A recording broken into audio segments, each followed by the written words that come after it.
meus amigos, uma boa noite a todos vocês. Eu quero dar início hoje ao estudo da porção semanal da Torá intitulada Vayeshev, e ela começa a nos contar da saga de Yosef Atzadik e da importância que a vida dele tem para a história do povo judeu. Mas nós não podemos falar em Yosef sem falar no seu pai Yaakov Avinu. É preciso entender a relação entre eles para que nós possamos compreender o significado dos acontecimentos e, portanto, da narrativa da Torá. As lutas de Yaakov Avinu durante toda a sua existência, vejam que Yaakov Avinu vai ter Yosef quando ele já completou 91 anos de idade. E é por isso que a Torá diz que ele é o filho da velhice. Mas ele era também o filho mais sábio. E ele era, sobretudo, o filho mais querido, porque ele foi o primeiro filho de Harel, que era a grande paixão de Yaakov Avinu. Yaakov acreditava que depois de passar 22 anos vivendo com seu sogro Lavan, depois de conter a ameaça que representava a sua vida, o seu irmão Esav, depois de ter de lidar com o sequestro e o estupro de sua filha Dinah, e depois de ter que temer pela possibilidade das nações vizinhas quererem vingança pelo fato de seus dois filhos Shimon e Levi terem assassinado os homens de Siquém, Yaakov Avinu acreditou que depois de enfrentar tudo isso e muitas outras coisas, que ele poderia finalmente descansar. O Midrash nos diz que Yaakov Avinu desejava descansar, mas o Todo-Poderoso tinha planos um pouco diferentes para Yaakov Avinu, e ele não autorizou, por assim dizer, a aposentadoria do nosso patriarca.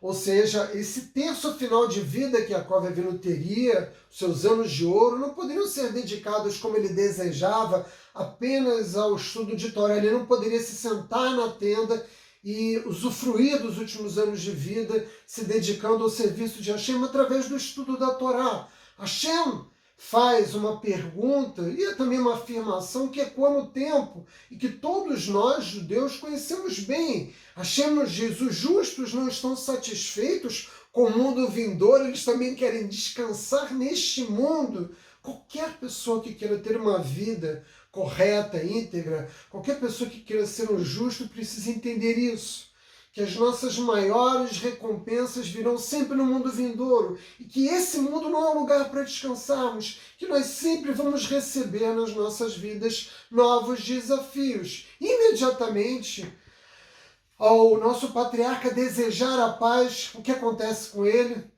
Yosef é vendido como escravo pelos seus irmãos. E esse fato iria tumultuar completamente a vida de Yaakov Avinu, porque ele passaria a sofrer enormemente pela perda desse filho querido. É preciso entender que Yosef era o mais sábio de todos os filhos de Yaakov Avinu, e Yaakov Avinu dedicava a sua vida a transferir a ele a Torá que ele sabia. Possivelmente tenha sido essa a razão pela qual Yosef tenha conseguido lidar com todos os desafios. Ele sabia mais Torá do que todos os outros irmãos. Ele de fato era, assim como Yaakov Avinu tinha sido, aquele filho de Yitzhak que passou sua vida nas tendas estudando a Torá, Yosef também se dedicava a estudar a Torá com seu pai, que já havia passado 14 anos na Yeshiva de Shem Ever. Por que o pai das 12 tribos de Israel não podia descansar? Essa pergunta é uma pergunta que os sábios fazem. Porque ele não podia dedicar o terço final da sua vida justamente ao estudo da Torá, ao ter um pouco de paz depois de tudo que ele havia enfrentado. E Yaakov Avinu queria descansar, mas Hashem, o Criador dos céus e da terra, tinha uma visão diferente. Por quê? Porque, meus amigos, não há descanso real nesse mundo em que nós vivemos. E você vai me perguntar: não há descanso real nesse mundo em que nós vivemos, por quê? Porque por mais que alguém tenha realizado grandes feitos, sempre existem novas batalhas para serem vencidas. E no momento em que você glorifica e declara a sua vitória em qualquer assunto que seja, por você ter tido um êxito financeiro, por você ter tido um bom casamento, por você ter filhos sábios, por você ter conseguido um bom emprego, não importa. Não importa a vitória que você tenha tido, logo após você declarar isso, uma outra batalha se inicia, uma outra batalha se aproxima da sua vida. E é por isso que a Torá nos ensina que o prêmio pelo cumprimento de uma mitzvah é a possibilidade de cumprir uma outra mitzvah, ou seja, nós sempre temos que estar servindo ao Criador, através do respeito das leis divinas. Essa semana, A partir de quinta-feira, que é o equivalente a 25 de Kislev, hoje é 22 de Kislev, ou seja, daqui a 3 dias, nós iniciamos a celebração de Hanukkah. A expressão Hanukkah, as palavras que constituem a expressão, significam eles descansaram em 25 de Kislev. Aí você vai me perguntar, eles descansaram do quê?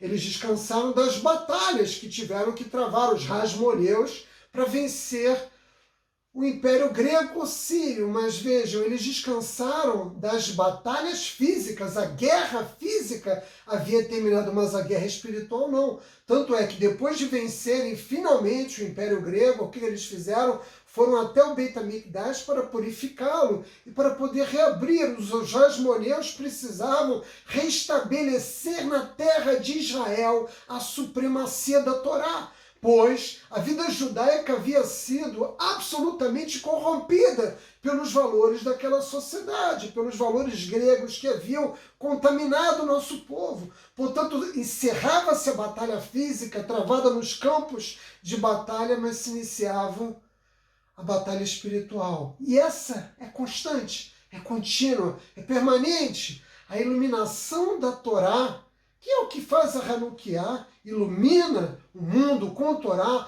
A iluminação da Torá nos ilumina até os dias de hoje. Vejam que 22 séculos se passaram e nós estamos ainda comemorando Hanukkah, a batalha, né, espiritual com os gregos. Pode ter terminado, embora eu nem estou muito certo que realmente ela tenha terminado, porque nós continuamos a enfrentar os valores, né, daquela sociedade. Os primados filosóficos do mundo grego continuam sendo, né, objeto da nossa admoestação, da nossa confrontação, mas tenha terminado ou não a batalha física com os gregos, a batalha espiritual, a guerra espiritual que o nosso povo trava no mundo é interminável e ela seguirá até o dia do nosso descanso final, meus amigos.